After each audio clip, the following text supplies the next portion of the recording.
வணக்கம். நான் பார்த்தே சமைத்தேன் அன்னபூர்ணி. இந்த பிள்ளையார் எங்கள் அப்பார்ட்மெண்ட்டில் பூஜைக்காக பிள்ளையார் சதுர்த்தி, கணேஷ் சதுர்த்திக்காக எடுத்து வச்சது. எனக்கு உடம்பு முடியாமல் போயிடுத்து. அதனால் ஒரு நாள் கூட பூஜைக்கெல்லாம் போகவே முடியல. அதனால டின்னருக்கு கூட ஸ்கிப் பண்ணிடலாமோன்னு நினச்சேன். ஆனால் எல்லோரும் ரொம்ப சொன்னால் ஒரு வாயாவது சாப்பிட்டுட்டு போங்கன்னு. அதனால் கடைசியில் டின்னருக்கு நாங்கள் எல்லாம் போயிருந்தோம். ரொம்ப நல்லாவே இருந்தது.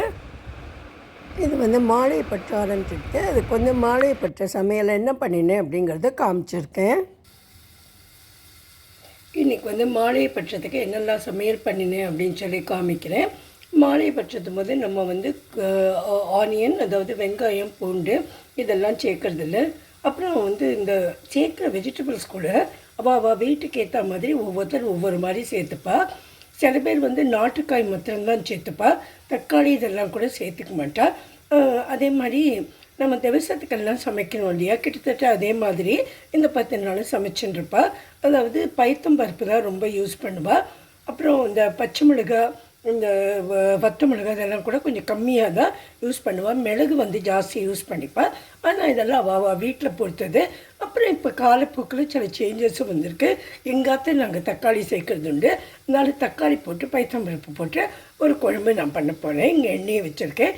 கடுகு உளுத்தம்பருப்பு தாளித்து கொட்டிட்டு 2 வெந்தயத்தையும் போட்டு இந்த தக்காளியும் போட்டுடுறேன். நான் இது கூட ஒரு கத்திரிக்காயும் போட்டு கொடுத்தேன். அப்புறம் பரங்கிக்காய் கூட நம்ம போட்டுக்கலாம். நான் கத்திரிக்காயும் போட்டுக்கிட்டேன். அப்புறம் மஞ்சப்பொடியும் போட்டுட்டேன். இது கொஞ்சம் கொதிச்சுருக்கு. புளியை கரைச்சி விட்டாச்சு. ஒரு கொதி வந்ததுக்கு அப்புறமா நம்ம உப்பு போட்டு கொடுத்துடலாம். அதுக்கு இப்போ இதில் உப்பு நான் போட்டுட்டேன்.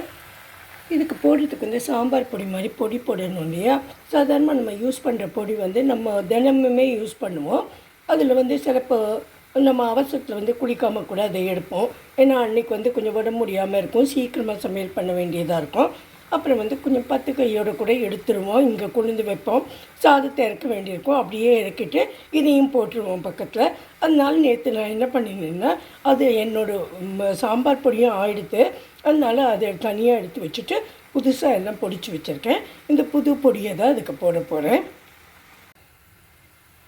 இப்போ நான் சாம்பார் பொடியும் தனியாக பொடியும் போட்டுட்டேன். சரி, அதனால் நம்ம இது மாதிரி தான் பண்ணணும், தனியாக தான் நீங்கள் பொடிச்சு வச்சுக்கணும் அப்படிங்கிற கட்டாயமோ ஒரு மேண்டேட்ரியோ எதுவுமே கிடையாது. நம்மளால் முடியலை, நம்ம அதில் குழந்தைகள் ஜாஸ்தியாக இருக்குது. நம்ம என்ன சில பேர் தினமுமே குளிச்சுட்டு தான் சமைப்பாள். இது போதுமே அப்படின்னு பண்ணினாக்கா ஒரு தப்பு கூட கிடையாது. அதே பொடியை கூட நம்ம யூஸ் பண்ணிக்கலாம். மாலை பட்சம்னாலே நம்ம முன்னோர்கள்லாம் இறந்து போன முன்னோர்கள் நம்மளுக்கு ப்ளஸ் பண்ணுறா அப்படின்னு அர்த்தம். அவளுக்கு தெரியும் இல்லையா குழந்தைகள் எவ்வளோ கஷ்டப்படுறான்னு. ஆக்சுவலாக அவள் கஷ்டப்பட்டு நம்ம பண்ணுறதை பார்க்கறத விட நம்ம ரொம்ப சந்தோஷமாக அவளுக்கு ஆசையோடு பண்ணுறதை அவள் ரொம்ப வெல்கம் பண்ணுவாள்.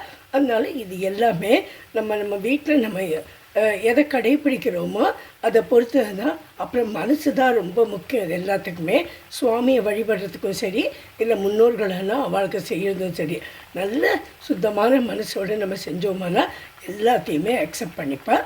இப்போ இது நல்லா கொதிச்சுடுத்து. எனக்கு தேவையாகவும் இருந்தது ஆக்சுவலாக. அதனால சரின்னு சொல்லி நேற்றுக்கு நான் பொடிச்சு வச்சுருந்தேன். ஆக்சுவலாக எனக்கு கூட உடம்பே சரியில்லை. இருந்தாலும் இதை நம்ம பண்ணிடலாம், நம்மளுக்கு தினமுமே தேவைப்படுமே அப்படின்னு சொல்லி நான் பொடிச்சு வச்சுருந்தேன். இப்போ சில பேர் பெருங்காயம் சேர்ப்பார், சில பேர் பெருங்காயம் சேர்க்க மாட்டார். நான் பெருங்காயம் சேர்க்க போகிறேன். ஏன்னா எங்கள் ஆற்றுல சேர்க்குற பழக்கம் உண்டு, மாமியார் ஆற்றுல. நீங்கள் உங்கள் ஆற்றுல எப்படி பழக்கமோ அது மாதிரி பண்ணிக்கோங்க. நான் பெருங்காயத்தையும் போட்டுட்டு இதெல்லாம் ஒரு தலை வந்தப்போ ஒரு அச்சு வெள்ளத்தை போட்டு பருப்பை போட்டு பயத்தம் பருப்பு தான் வச்சுருக்கேன். அதை போட்டு இறக்கி சாம்பார் இறக்கிட போகிறேன். நம்ம வாழைப்பூ, வாழைக்காய் இதெல்லாம் நல்லா சேர்த்துக்கலாம். நான் வாழைப்பூவை நேற்றே ஆஞ்சி வச்சுருந்தேன். அதை கொஞ்சமாக தண்ணி விட்டு வேக வச்சுருக்கேன். மஞ்சள் பொடியும் போட்டுடுறேன் இப்போது. அப்புறம் கூட்டுக்காக வெள்ளை பூசணிக்காய் இருக்கு இல்லையா, அதாவது ஒயிட் பம்ப்கின், அதுவும் சேனையுமா ஒரே ஒரு 2 டேபிள் ஸ்பூன் கடலைப்பருப்பும் போட்டு மஞ்சள் பொடியும் போட்டு குக்கரில் 3 விசில் வச்சுருக்கேன். இதுலேயும் தேங்காய், ஜீரகம், வற்றல் மிளகா இது 3த்தையும் அரைச்சி இதை போட்டு உப்பையும் போட்டு தாளிச்சுடலாம். நம்மளுக்கு கூட்டும் ஆகிடுத்து. இங்கே தேங்காய் எண்ணெய் விட்டு கடுகு உளுத்தம் பருப்பு தாளிச்சாச்சு. இப்போ வேக வச்சது இதையும் கொட்டி நம்ம உசிலி கரைச்சி வச்சதையும் போட்டு சேர்த்துடலாம். இப்போ இந்த வாழைப்பூவை போட்டு ஒரு இலக்கியிருக்கேன். இதுக்கப்புறம் நான் உசிலிச்சு வச்சுருக்கேன். நான் வந்து உசிரிச்சதை வந்து கொஞ்சமாக ஒரு பல்ஸ் மோட்டில் போட்டு ஒரு திரிச்சு வச்சுருக்கேன். அதையும் போட்டு இலக்கி எடுத்துடலாம். நம்ம கூட்டுக்கு வேக வச்சதை வந்து தாளிப்பு கொடுத்துட்டோம். முதல்ல வந்து கடுகு, உளுத்தம் பருப்பு, கருவேப்பிலை அது போட்டு தாளிச்சுட்டு இந்த பருப்பையும் காயையும் வேக வச்சது போட்டிருக்கேன். இது கொஞ்சம் தண்ணி இருக்குது, இது கொஞ்சம் சுருங்கட்டும் தண்ணி. லேசாக தண்ணி சுருங்கின உடனே நம்ம அரைச்சி வச்ச தேங்காய், வத்தல் மிளகாய், ஜீரகம் அதையும் இதில் போட்டு கொடுத்தா இதுவாக எடுத்து நம்ம உசிலியும் ரெடியாக எடுத்து இதுக்கு நான் உசிலித்தேன் அப்படின்னு சொல்லி தான் காமிச்சேன். அந்த உசிலித்ததை எப்படி பண்ணினேன்னு சொல்லலை. ஏற்கனவே நான் போட்டிருக்கேன். இருந்தாலும் வாயால் ஒரு தடவை சொல்லிடுவேன். அப்புறம் எல்லாத்தையுமே காமிச்சா வீடியோவும் ரொம்ப பெருசாக போயிடும், பார்க்கறதுக்கு அவ்வளோ இன்ட்ரெஸ்ட் இருக்காதுங்கிறதுனால. அதாவது கடலைப்பருப்பை ஒரு 1/2 hour ஊற வச்சுட்டு ஒன்றும் பதியமாக அரைச்சி அதில் கொஞ்சம் மிளகா வத்தல், பெருங்காயம், உப்பு இதை போட்டுட்டு அதை எடுத்து ஒரு நல்ல உருண்டையாட்டம் தட்டிட்டு நான் வந்து வேக வச்சுருந்தேன். அதுக்கப்புறம் வேக வச்சப்பறம் கையால் நல்லா உதித்து ஒரு தடவை பல்ஸ் மோட்டில் போட்டு அதை திரியாக பண்ணிட்டு இது கூட சேர்க்க வேண்டியது தான். இப்போ நம்ம கூட்டும் நல்லா சுருங்கி வந்துட்டு நான் தேங்காய் இதுக்கு போட்டு கொடுத்துட்றேன். இப்போ வந்து நம்ம சமையல் ரெடி ஆகிடுத்து. இது சாதம் வச்சுருக்கேன். அப்புறம் பப்படம் வந்து நான் சுட்டு வச்சுருக்கேன். இது வந்து உசிலி, வாழைப்பூ உசிலி. இது வந்து தக்காளி, பைத்தம்பருப்பு சாம்பார், தக்காளி, அப்புறம் வந்து கத்திரிக்காய் 2 போட்டிருக்கேன். இது வந்து சேனையும் பூசணிக்காயும் போட்ட கூட்டு.